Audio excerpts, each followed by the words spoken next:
The massive doors of the Galactic Court of Universal Justice slid open with a soft hiss. Karoline Leavitt stepped inside, her black heels clicking against the polished metal floor. The courtroom was enormous, with curved walls that stretched up 3 stories high. Hundreds of seats filled the space occupied by beings from across the galaxy. Some had fur, others had scales, and a few seemed to be made of pure energy floating in containment suits. At the front of the room sat Judge Szeth Kara on a raised platform. The Vorthan judge was 12 feet tall, with skin that looked like purple crystal. Sharp edges jutted from his shoulders and head, catching the light from the ceiling panels. His 4 eyes moved independently as he scanned the room, and when he spoke, his voice rumbled like distant thunder. Karoline walked down the center aisle, carrying her briefcase in one hand and a tablet in the other. She wore a simple black suit with a white blouse. Around her neck hung a small silver cross on a thin chain. It was nothing fancy, just a piece of jewelry her grandmother had given her years ago. She never took it off. The young lawyer found her, seated at the defendant's table. Across from her sat 3 alien attorneys representing the prosecution. The lead counsel was Veltar, a member of the Hegemony Trade Union. His snake-like body coiled in his chair, and his yellow eyes never blinked. Next to him was a Skrian lawyer whose scales changed color as she shuffled through her papers. The 3rd attorney looked like a walking tree, with bark for skin and leaves growing from his arms. Behind Karoline in the public gallery sat several humans who had traveled far to watch this trial. Peter Grant, another lawyer from Earth, had come to observe. Captain Lisa Murphy of the Earth Defense Corps sat in uniform, her face serious. A few reporters held their recording devices, ready to send news back to human space. Judge Szeth Kara called the court to order. His voice boomed across the room. We are here today to address the matter of trade violations committed by human colonies in the Outer Rim sector. The prosecution claims that 3 human settlements have broken interspecies trade agreements by refusing to export rare minerals at the agreed prices. Veltar rose from his seat, his long body uncoiling gracefully. Your Honor, the evidence is clear. These humans signed binding contracts to provide our corporations with exclusive mining rights and guaranteed shipments. They have violated these agreements and cost our clients billions of credits in lost profits. The snake-like alien gestured to a holographic display that appeared in the center of the courtroom. Images of human mining colonies appeared, along with shipping records and contract documents. We demand full compensation for our losses, plus exclusive mining rights to 3 additional human worlds as penalty for their breach of contract. Judge Szeth Kara nodded slowly, his crystal features reflecting the light. And how does the defense respond to these charges? Karoline stood up, straightening her jacket. As she moved, the silver cross around her neck caught the light. Judge Szeth Kara's 4 eyes immediately focused on it. His expression darkened, and the crystal formations on his head seemed to grow sharper. Your Honor, Karoline began, the human colonies acted within their rights under— Stop, Judge Szeth Kara interrupted, his voice cutting through the air like a blade. What is that primitive artifact you are wearing? Karoline looked down at her cross, then back up at the judge. It's a necklace, Your Honor. A personal item. Remove it immediately, the judge commanded. This court operates under the secular court protocol. Religious symbols are forbidden in these proceedings. They represent the backward thinking that has no place in civilized legal discourse. A murmur ran through the courtroom. Several alien spectators clicked their approval, while the humans in the gallery shifted uncomfortably in their seats. Karoline remained calm, her voice steady. Your Honor, this is simply a piece of jewelry with personal meaning. It represents my heritage and causes no disruption to these proceedings. Judge Szeth Kara's crystalline face turned a deeper shade of purple. You will remove that symbol of primitive superstition, or you will be held in contempt of this court. Karoline met his gaze without flinching. I respectfully decline, Your Honor. This cross is part of who I am, and removing it would violate my personal beliefs. The judge's 4 eyes narrowed. Then you leave me no choice. You are fined 10,000 credits for violation of court protocol. If you continue to wear that offensive symbol, I will charge you with contempt and have you removed from these proceedings. Veltar hissed with satisfaction. his forked tongue flicking out briefly. The other alien attorneys exchanged pleased looks. They had expected the human lawyer to be easy to intimidate, and it seemed they were right. But Karoline did not remove her cross. Instead, she reached into her briefcase and pulled out a small device. "I would like to pay the fine now, Your Honor, so we can proceed with the case." She transferred the credits electronically, the transaction appearing on the court's display.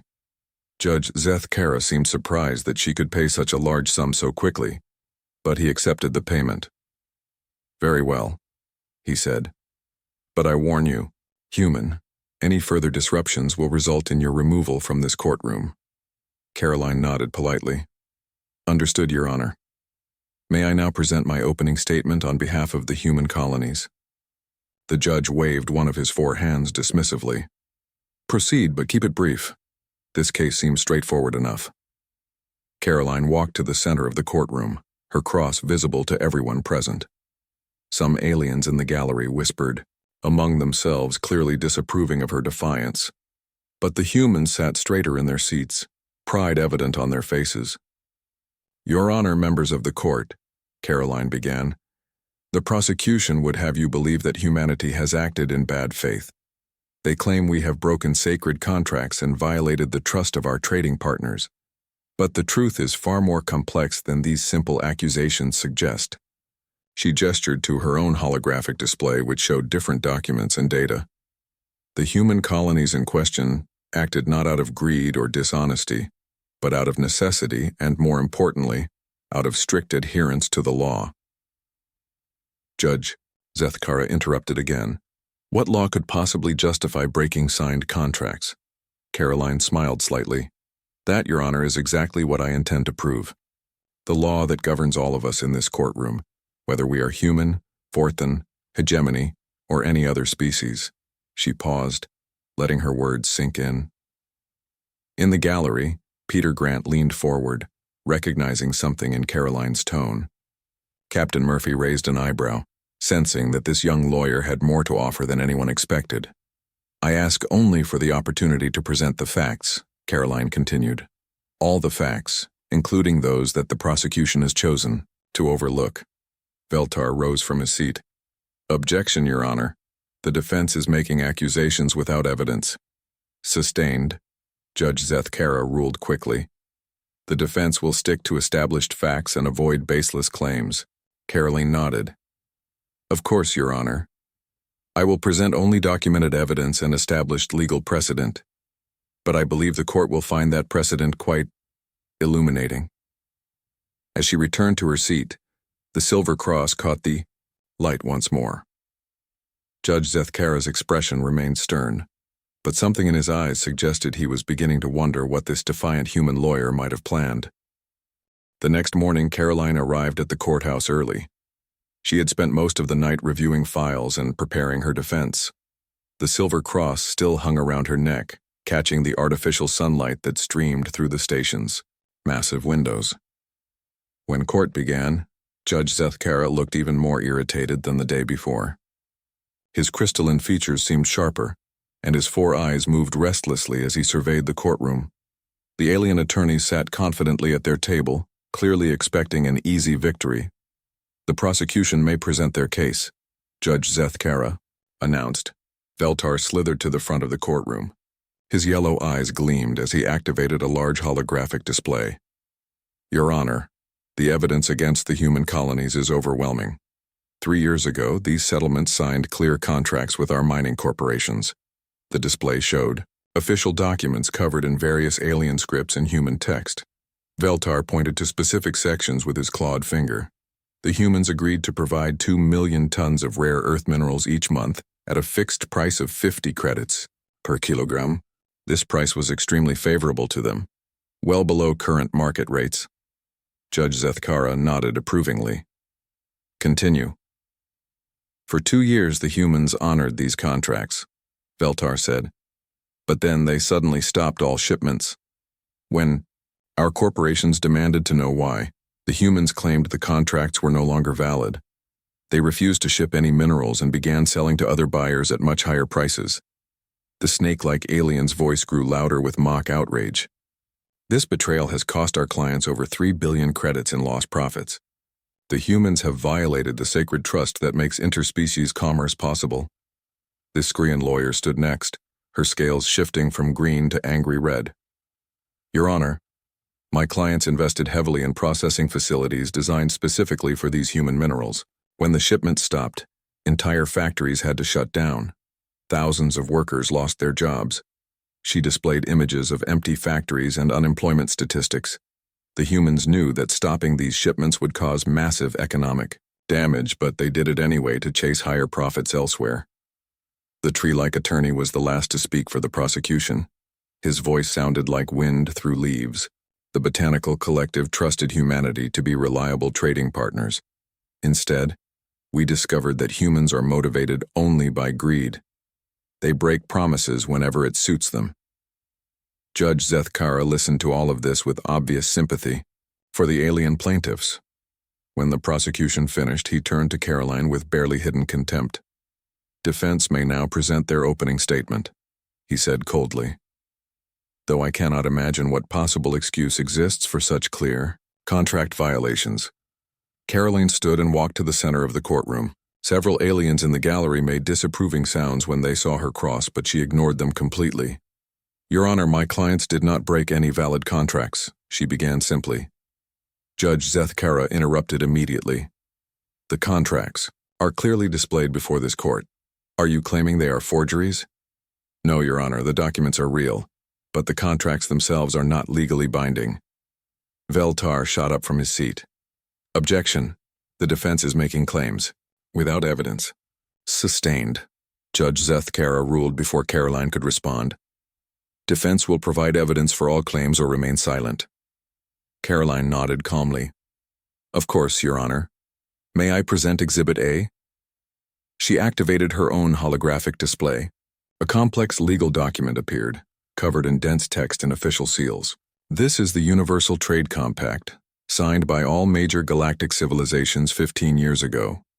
Judge Zethkara waved dismissively. Everyone knows about the trade compact. What does this have to do with broken contracts? Article 47, Section 12, Karoline said, highlighting a specific paragraph. All previous trade agreements must comply with new environmental protection standards within a 5-year transition period. The judge's expression didn't change. These contracts had nothing to do with environmental protection. Karoline smiled slightly. Actually, Your Honor, they did. The minerals being mined were extracted from areas designated as protected ecosystems under the new compact. She changed the display to show geological surveys and environmental reports.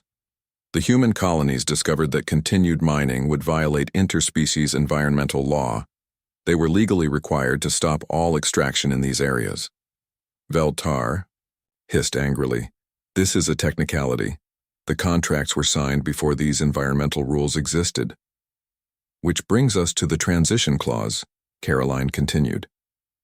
Any species had the right to withdraw from existing contracts if they conflicted with the new environmental standards.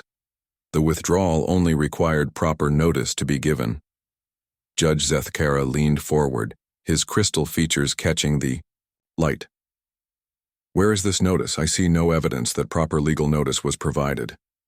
Karoline displayed another document. Notice was filed with the Galactic Trade Registry 18 months ago, well within the required time frame. The alien attorneys exchanged worried glances. This was not going as they had expected, but Judge Zethkara was not finished.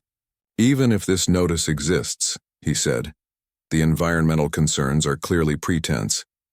The humans immediately began selling the same minerals to other buyers at higher prices. From different mining sites, Your Honor, Karoline replied. Sites that were not designated as protected ecosystems. The human colonies developed new extraction areas that fully comply with environmental regulations. She showed comparative geological data, proving that the new mining sites were in completely different locations. My clients acted in full accordance with both environmental law and proper contract procedures. Judge Zethkara's 4 eyes narrowed dangerously. Are you suggesting that this court has been misled about the basic facts of this case? I am suggesting nothing, Your Honor. I am simply presenting documented evidence that appears to have been overlooked during the initial investigation. The judge's crystalline face darkened. Court clerk, verify these documents immediately.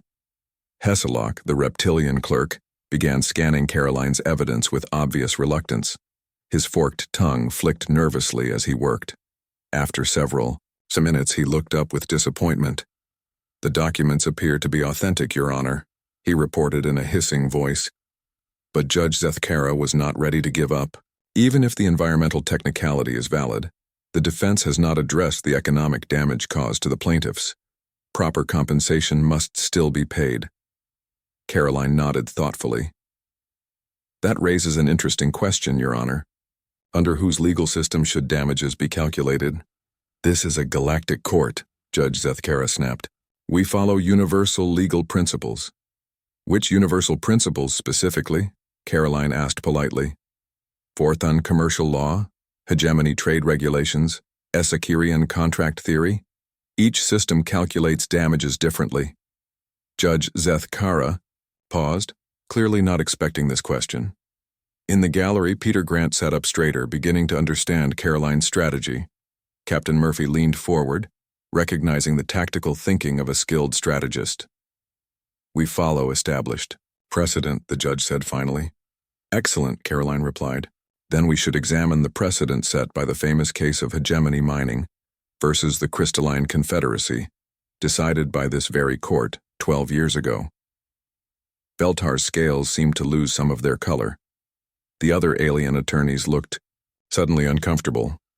"In that case," Karoline continued, "this court ruled that environmental protection takes precedence over commercial contracts, and that no damages are owed when withdrawal is properly executed under environmental law." Judge Zethkara's expression grew thunderous. "That case involved completely different circumstances." "Did it, Your Honor?" Karoline asked, her voice remaining perfectly calm despite the judge's obvious anger. "I believe the court will find the similarities quite remarkable." The courtroom fell silent as everyone waited to see how Judge Zethkara would respond to this unexpected challenge from the young human lawyer who refused to remove her cross. Judge Zethkara called for a 2-hour recess, his crystalline face darker than anyone had ever seen it. As the courtroom emptied, Karoline gathered her materials calmly while the alien attorneys huddled together in worried discussion. In her small quarters aboard the space station, Karoline worked steadily at her desk. Her assistant, Danny Brooks, watched in amazement as she pulled up case after case on her computer screen. Legal documents from dozens of different alien civilizations filled multiple displays. "How do you remember all of this?" Danny asked, bringing her a cup of coffee. Karoline looked up from her work, the silver cross catching the light from her desk lamp. "My grandmother always said that knowledge is like a garden. The more you tend it, the more it grows." She turned, back to her screen, where ancient Vorthan legal texts scrolled past in their original crystal script language. Besides, Judge Zethkara made a mistake when he showed his bias so clearly. He gave me exactly what I needed to research. Danny frowned. "What do you mean?" 40 years ago, when Zethkara was a young lawyer on his homeworld, he wrote several papers about judicial neutrality, Karoline explained. He argued that any judge who shows personal prejudice should be removed from a case immediately. She pulled up one of the judge's old academic papers. He even created a specific test for determining when bias has compromised a court proceeding. According to his own standards, his behavior yesterday was completely unacceptable. Danny grinned. "You're going to use his own work against him?" "Only if necessary," Karoline said. "Right now I'm more interested in the legal precedent he tried to dismiss. The hegemony mining case is just the beginning." When court resumed, the atmosphere was tense. Judge Zethkara had composed himself, but his 4 eyes still showed irritation. The alien attorneys looked less confident than before, while the humans in the gallery seemed more hopeful. "The defense may continue," Judge Zethkara announced coldly. Karoline stood and activated her holographic display. "Your Honor, I would like to examine the hegemony mining versus Crystalline Confederacy case in detail." "That case is not relevant to current proceedings," the judge interrupted quickly. "With respect, Your Honor, you wrote the majority opinion."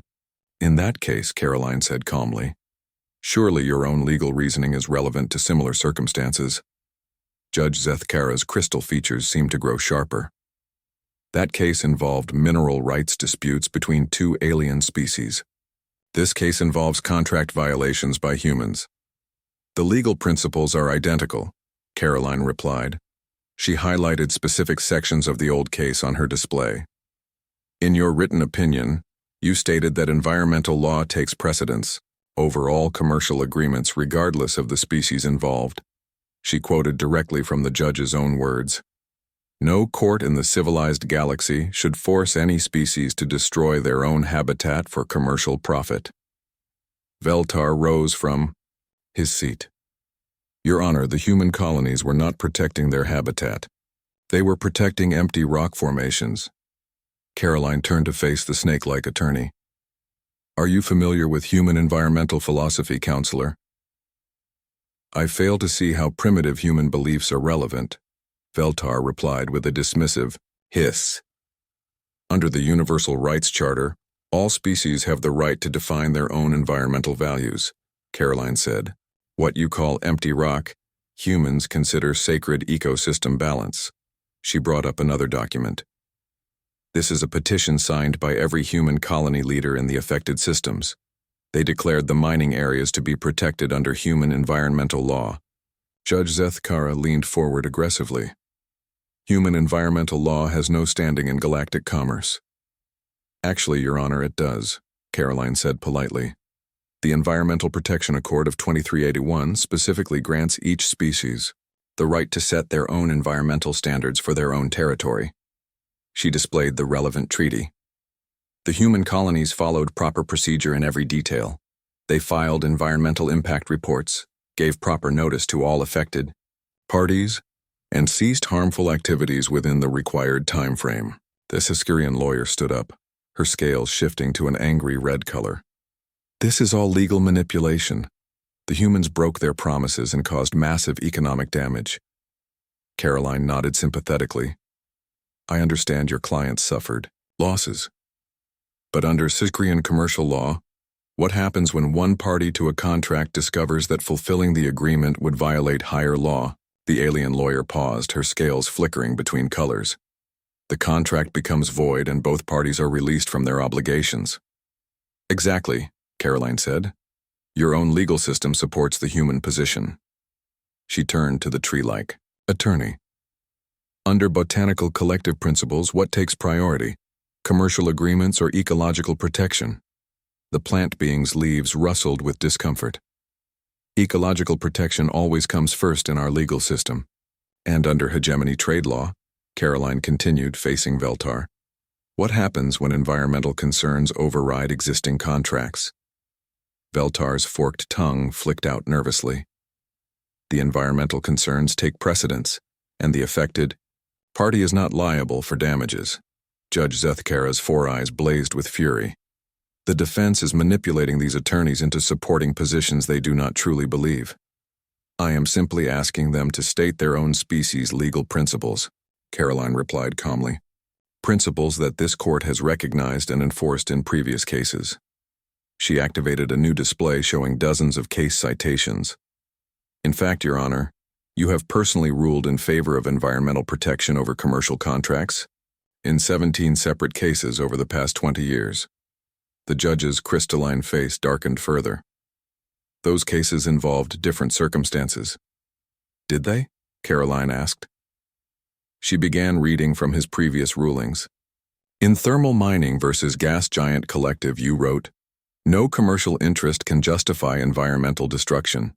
In Asteroid Harvesting versus Nomad Fleet, you stated, ecological concerns must always take precedence over profit motives. She looked up from her display.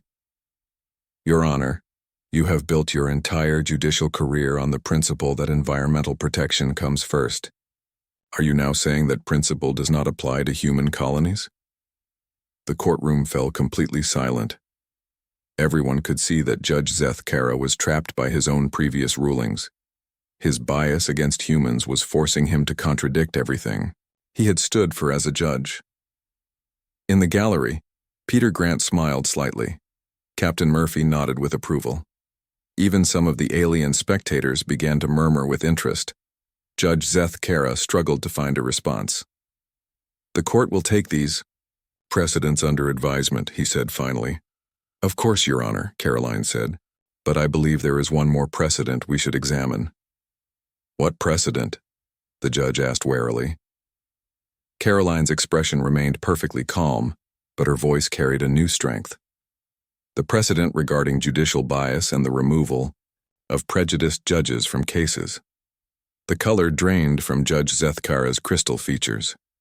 He knew exactly what she was referring to, his own academic work on judicial neutrality. "I believe," Karoline continued, "that we should examine your paper titled Maintaining Judicial Integrity in Interspecies Courts, published in the Galactic Law Review 40 years ago." Veltar and the other alien attorneys exchanged alarmed glances. They had never expected a young human lawyer to be so thoroughly prepared. "The court recognizes no such precedent," Judge Zeth Kara said quickly. "With respect, Your Honor," Karoline replied, "your own published work has been cited in over 200 judicial decisions across 37 different star systems. It is established legal precedent whether you recognize it or not." She paused, letting the implications sink in. "According to your own criteria for judicial bias, this case requires immediate review by a neutral authority." Judge Zeth Kara realized that he had been completely outmaneuvered by the young human wearing the silver cross. The lawyer he had tried to humiliate was systematically destroying his case using his own legal philosophy against him. The courtroom waited in tense silence to see how the judge would respond to this unprecedented challenge to his authority. Judge Zeth Kara stared at Karoline for a long moment, his four eyes moving independently as he tried to find a way out of the trap she had set. The courtroom remained silent, everyone waiting to see what would happen next. "The court will adjourn for the day," he announced suddenly. "We will resume tomorrow morning." As the judge left his bench quickly, Karoline gathered her materials with the same calm efficiency she had shown all day. The alien attorneys watched her nervously, whispering among themselves in their various languages. That evening, Karoline worked late in her quarters again. Danny brought her dinner, but she barely touched it as she scrolled through more legal documents on her computer screen. "You have him cornered," Danny said, sitting down across from her. "Why don't you look happy?" Karoline touched the silver cross at her neck thoughtfully. "Because cornering him was never the goal. Winning this case is what matters." She pulled up a new set of documents on her screen. "I spent the afternoon researching something that bothered me about the original contracts." Danny leaned forward to look at the display. "What did you find?" "The dates don't match," Karoline said, pointing to specific sections of the contracts. "Look at this. The prosecution claims these contracts were signed 3 years ago, but the Galactic Trade Registry shows they were actually filed 15 years ago." Danny frowned. "What's the difference?" 15 years ago, the old Galactic Commerce Code was still in effect," Karoline explained, "but it was replaced by the Universal Trade Compact 14 years ago. Any contracts filed under the old code had to be renewed under the new system within 1 year."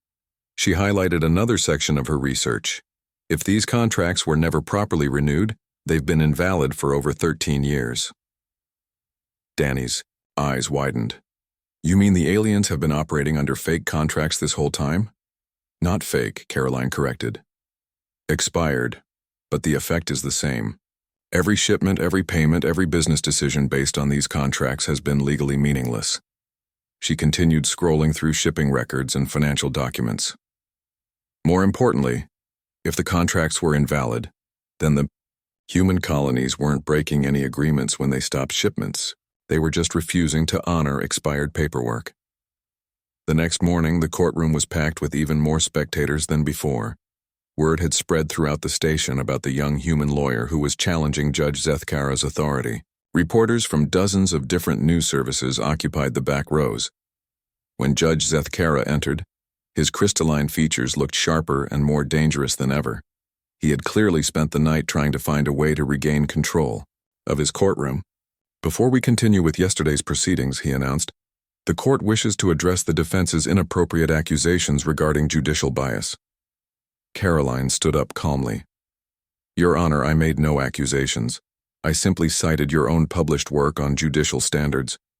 Your implications were clear, Judge Zethkara replied coldly. This court operates with complete neutrality and fairness. Of course, Your Honor, Karoline said.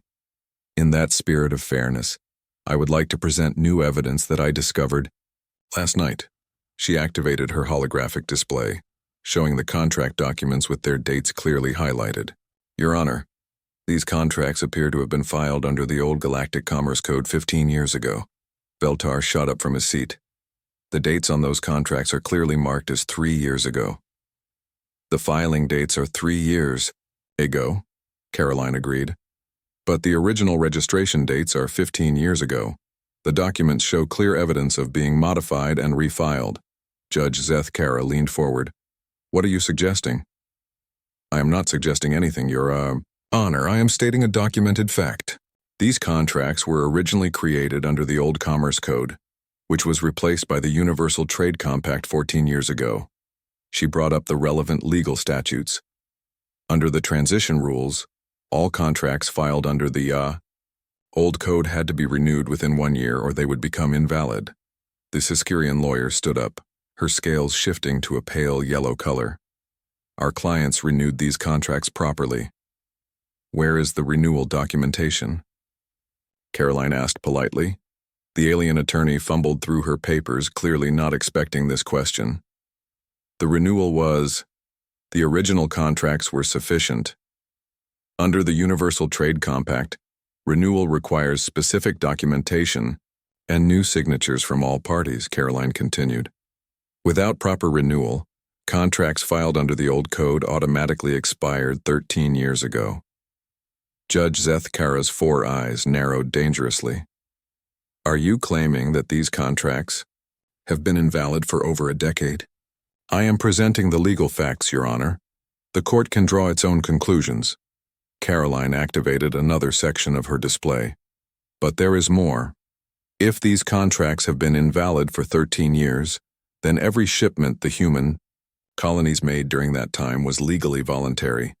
She showed shipping records and payment histories. The human colonies delivered millions of tons of minerals and accepted billions of credits based on contracts that had no legal standing. The tree-like attorney rustled his leaves nervously. This is impossible. Our legal departments would have caught such an error. Would they? Karoline asked. How many species represented in this courtroom actually read the complete text of the Universal Trade Compact transition rules? The alien attorneys exchanged uncomfortable glances. It was clear that none of them had bothered to research the technical details of the legal transition that had happened over a decade ago.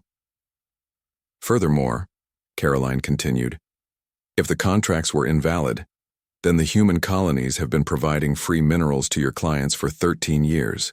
Under galactic restitution law, they are entitled to compensation for all goods delivered under false pretenses. Judge Zethkara's crystalline face had turned almost black with rage. This court will not tolerate legal tricks and technicalities. Your Honor, Karoline said, her voice remaining perfectly calm. In your paper on judicial integrity, you wrote that technicalities are the foundation of legal certainty. You argued that ignoring legal technicalities leads to judicial corruption and injustice. She quoted directly from his academic work. A judge who dismisses legal technicalities because they are inconvenient is a judge who has abandoned the rule of law. The courtroom erupted in whispers and murmurs. Even the alien spectators could see that Judge Zethkara was being destroyed by his own words. Veltar made one last desperate attempt. Your Honor, even if there are technical issues with the contracts, the human colonies still acted in bad faith by suddenly stopping all shipments. Karoline turned to face the snake-like attorney.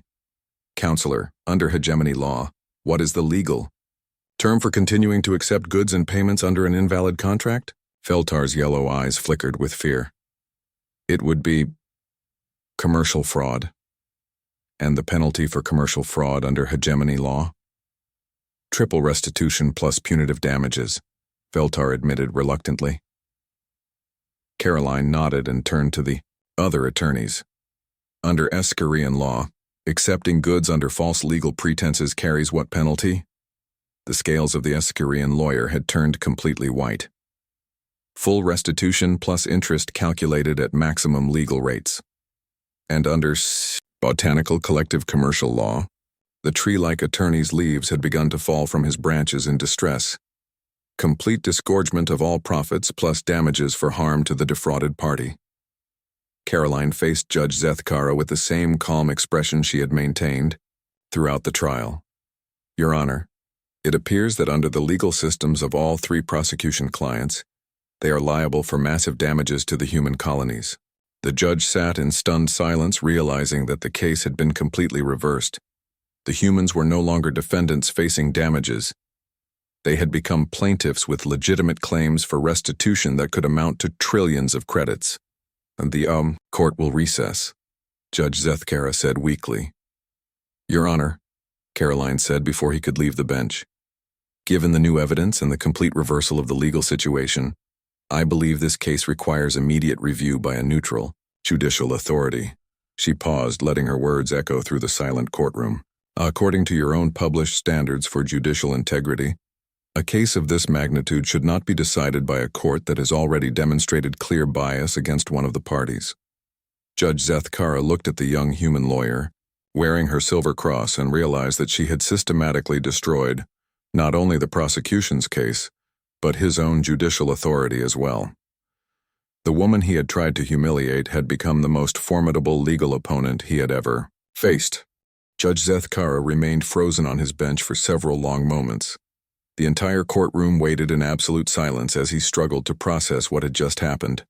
The case he had expected to be a simple ruling against primitive humans had become a legal disaster that threatened to destroy his career. Finally, he spoke in a voice that sounded hollow and defeated. The court will recess for 24 hours while these new developments are reviewed. As the judge left the courtroom, moving much slower than usual, the alien attorneys sat in stunned silence. Veltar's snake-like body seemed to have lost all its fluid grace, coiled tightly in his chair like a spring wound too tight. The Epicurean lawyer's scales had turned a sickly gray color, and the tree-like attorney was dropping leaves steadily onto the floor. Karoline packed her materials. With the same calm efficiency she had shown throughout the trial, her silver cross caught the light as she moved, no longer seeming like a symbol of primitive superstition but rather like a badge of quiet strength. Peter Grant approached her as the courtroom emptied. Karoline, that was incredible. How did you figure out the contract dates? She looked up at him with a slight smile. My grandmother always told me that the devil is in the details.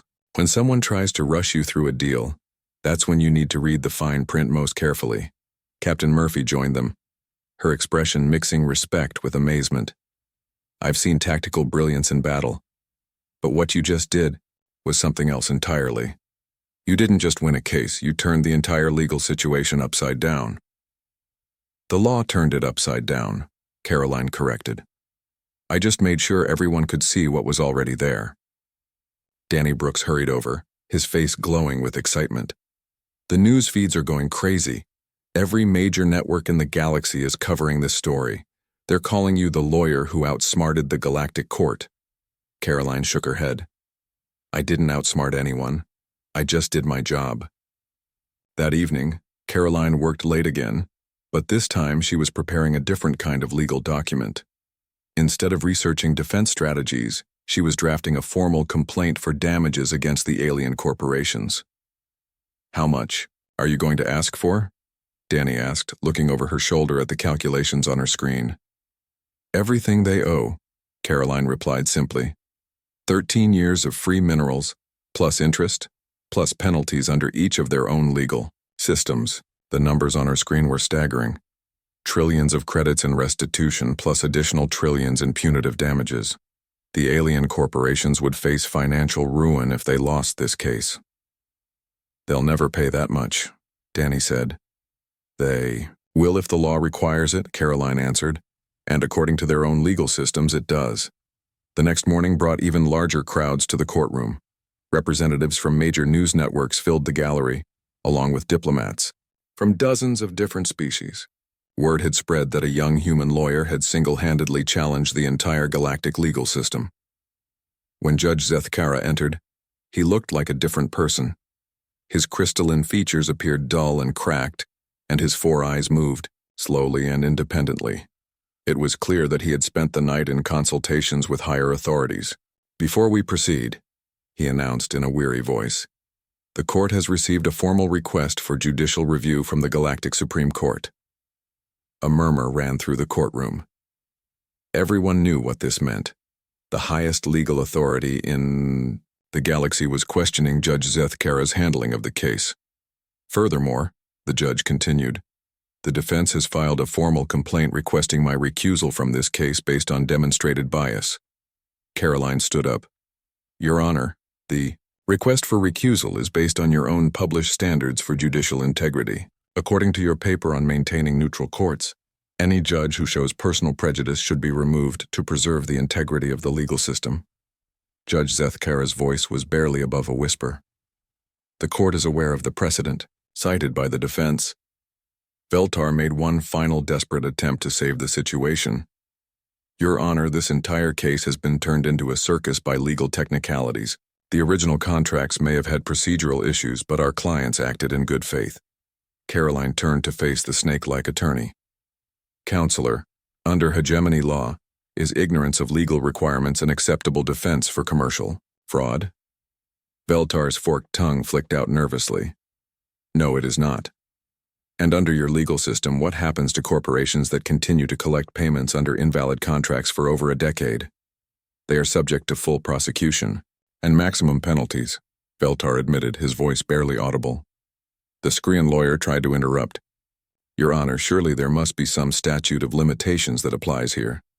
"Actually," Karoline said, consulting her notes, "under Skrian commercial law, there is no statute of limitations for ongoing fraud. Each shipment received under false pretenses resets the legal clock."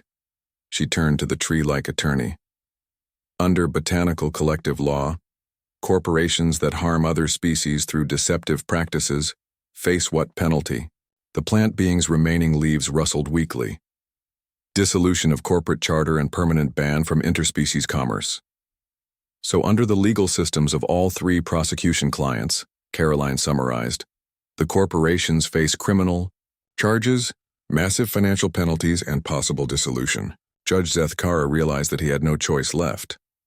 The case had been so completely reversed that any attempt to rule in favor of the alien corporations would be overturned immediately by higher courts.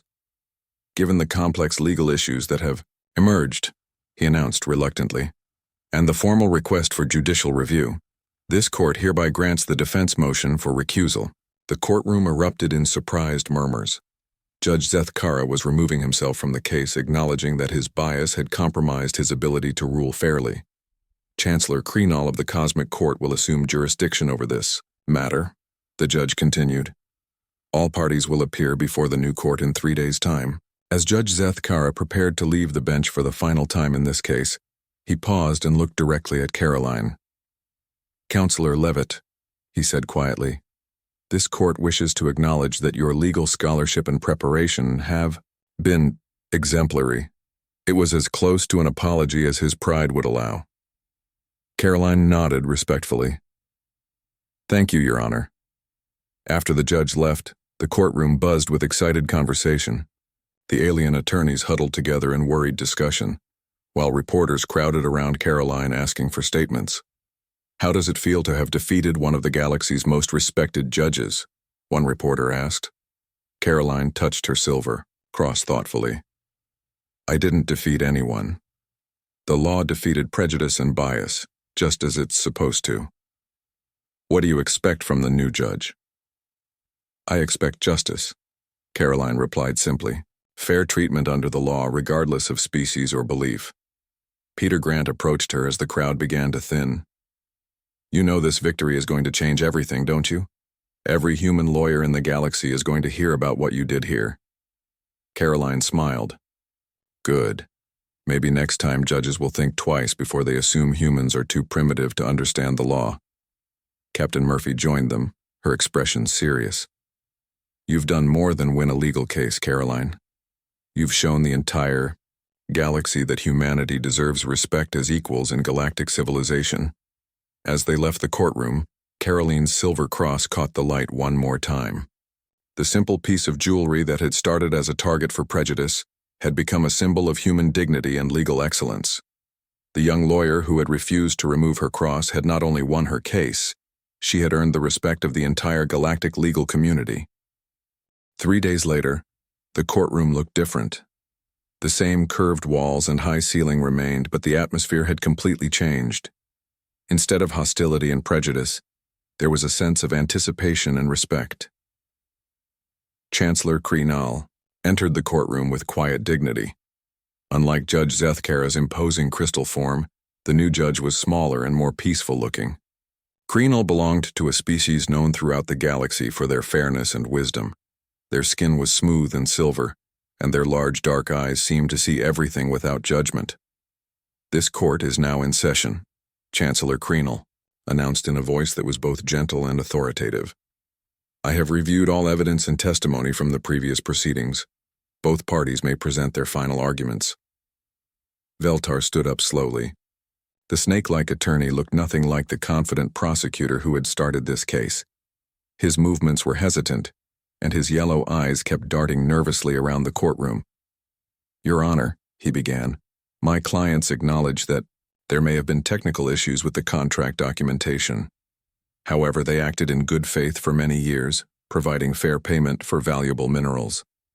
Chancellor Karoline listened patiently. "Continue." "The human colonies accepted these payments willingly for over a decade," Veltar continued. "Surely this demonstrates that both parties considered the agreements to be valid and binding." The Essekrian lawyer stood next, her scales a dull brown color. "Your Honor, my clients invested heavily in processing facilities based on these long-term supply agreements. They should not face financial ruin because of ancient paperwork technicalities." The tree-like attorney was the last to speak for what remained of the prosecution.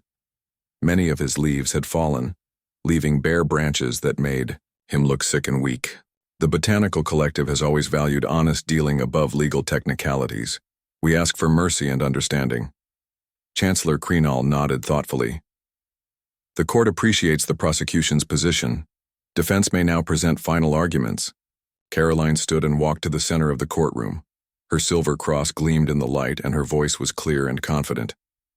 "Your Honor, this case began with accusations that humans break promises and violate trust. The evidence shows exactly the opposite is true."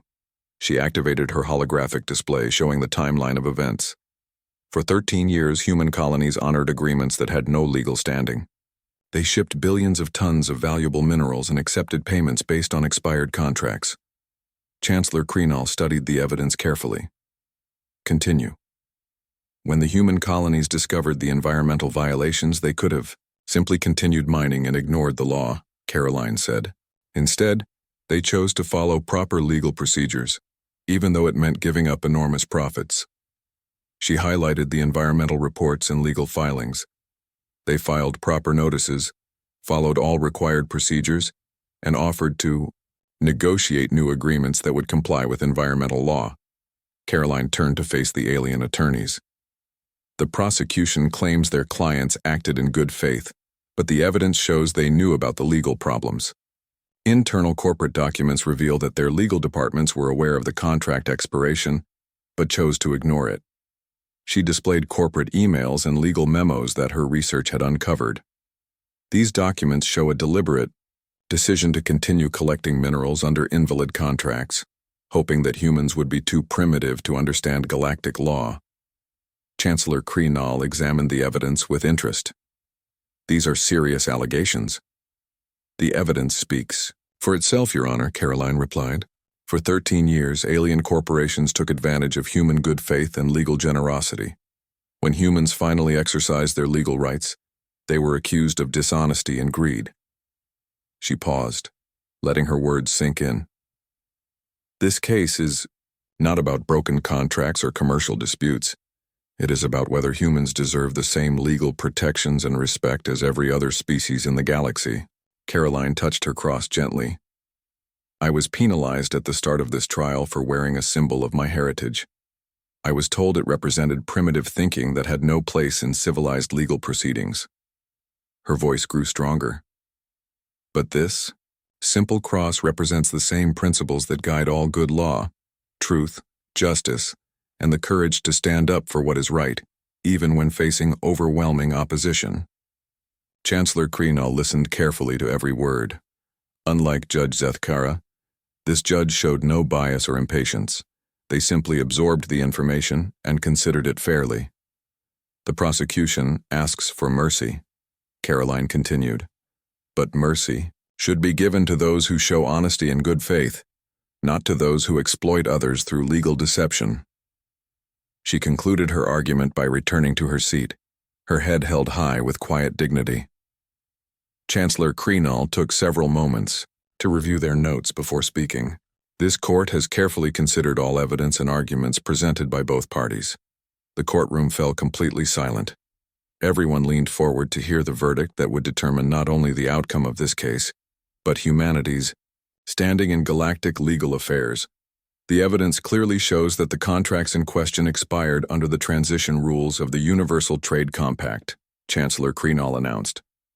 The human colonies had no legal obligation to continue shipments under these expired agreements. Feltar slumped in his chair while the other alien attorneys looked defeated. Furthermore, the judge continued, the evidence shows that the prosecution clients were aware of the legal deficiencies, but chose to continue accepting goods and making payments under invalid contracts. Chancellor Krenal's voice became more serious. Under the legal systems of all three prosecution clients, this constitutes commercial fraud and unjust enrichment. The judge pronounced the final verdict. All charges against the human colonies are dismissed. The alien corporations are ordered to pay full restitution for all minerals received under invalid contracts, plus interest calculated at maximum legal rates. The amount was staggering, over 4 trillion credits in total payments to the human colonies. Additionally, Chancellor Krenal continued, the court finds that the prosecution's conduct in this case was deliberately deceptive. Punitive damages of 2 trillion credits are assessed against each corporate plaintiff. The total judgment against the alien corporations exceeded 10 trillion credits, enough to bankrupt their entire operations. But Chancellor Krenal was not finished. This court also wishes to address the broader implications of this case. They looked directly at Karoline. Counselor Leavitt, your legal scholarship and ethical conduct throughout these proceedings have been exemplary. You have demonstrated that human legal expertise deserves the highest respect in galactic courts. The judge paused thoughtfully. The previous judge's treatment of your religious symbol was inappropriate and violated established principles of legal neutrality. This court formally apologizes for that misconduct. Karoline nodded gracefully. Thank you, Your Honor. Finally, Chancellor Krenal announced, this court recommends that Counselor Leavitt be admitted to the Galactic Bar with full privileges to practice before all interspecies courts. The courtroom erupted in applause. It was an honor that had never been given to a human before. As the proceedings ended, reporters crowded around Karoline for interviews. Diplomats from human colonies lined up to congratulate her. Even some alien spectators approached to offer their respect. Judge Zethkara appeared at the back of the crowd. The former judge looked older and more humble than before. He waited until the others had gone before approaching Karolina. Counselor Leavitt, he said quietly, I owe you a personal apology. My prejudice blinded me to your obvious competence and integrity.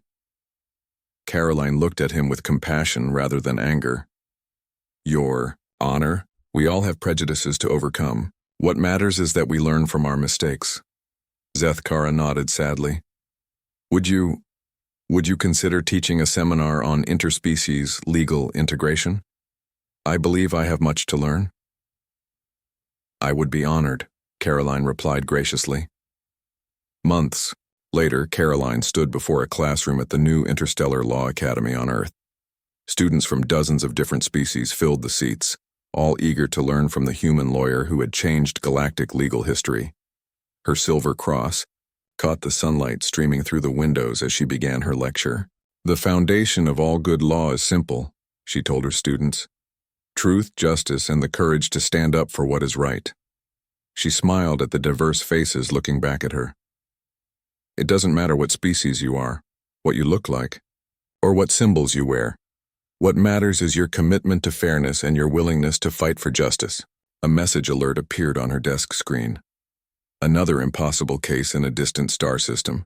Another chance to prove that humanity belonged among the galaxy's greatest legal minds. Karoline Leavitt, the lawyer who had refused to remove her cross, had opened doors for all humanity and shown the galaxy that respect must be earned through competence, integrity, and unwavering principle.